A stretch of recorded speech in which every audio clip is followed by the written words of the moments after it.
said that a lot of this is financial, and of course also very corrupt, that individuals are lining their pockets, or the political entities, the counties, are benefiting, and that was part of why they're not talking about the issue, not just because immigration may not be a winning issue. Yeah. And what would happen if those counties said we want no part of this? Then there would be just private jails that would be built up?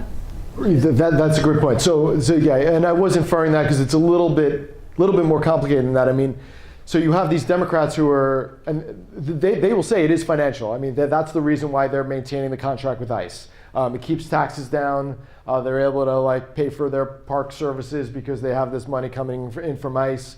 And then what happens is you have you have the local politicians, and then they have their allies who are higher up the food chain. So when Senator Menendez, one of the most powerful people in the country and also a leader on immigration reform, at least he has been in the past, he's from Hudson County. That's where his political base is. That's the machine where he came from, the Democratic machine where he came from. So when he's asked, what do you think about Hudson County Democrats holding immigrants? He hems and haws and doesn't want to, that it's tough to answer that question. It puts him in a difficult spot because this is a base. These are the people that get him elected. So that definitely, there is a political influence there that flows upstream.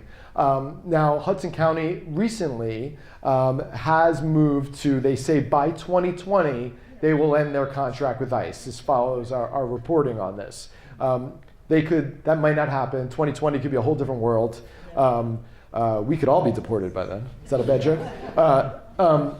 So who knows what could happen by 2020, but there is some momentum to get rid of the contract. Now, a certain group of people oppose getting rid of the contract because of what you said. Now, the argument, the opposition argument, even particularly from immigration attorneys, is that what's going to happen is they're going to end up putting these immigrants not in New Jersey, where their relatives in Queens can come visit them, where their attorneys in Manhattan can cross the river and meet with them and represent them.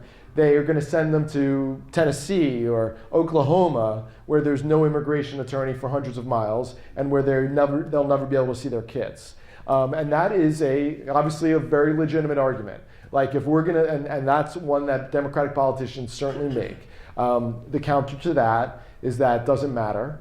It's immoral. Your hands are stained by working with ICE, and you have a moral obligation not to work with them. And then some make the argument that if Hudson County gets rid of their contract, then that'll force Essex County to get rid of their contract, that'll force Bergen County to get rid of their contract, and then ICE won't have any place to send people. However, we just saw the government popped up a tent city on the border with 3,500 people in a matter of weeks. So there's bases in New Jersey where they could certainly stash immigrants if they wanted to. But it is an interesting dilemma that Democratic politicians face. Thank you for allowing me to explore it further. The real problem is detention altogether. They put ankle bracelets that have alarms on them and things like that on some people.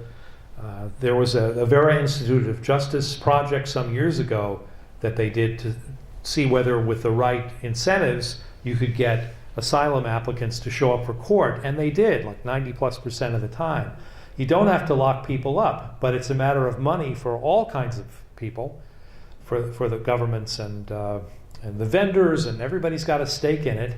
There was a riot at what was then called the Esmore detention facility in 1995 in Elizabeth, and I was very much involved at that time in Elizabeth, New Jersey.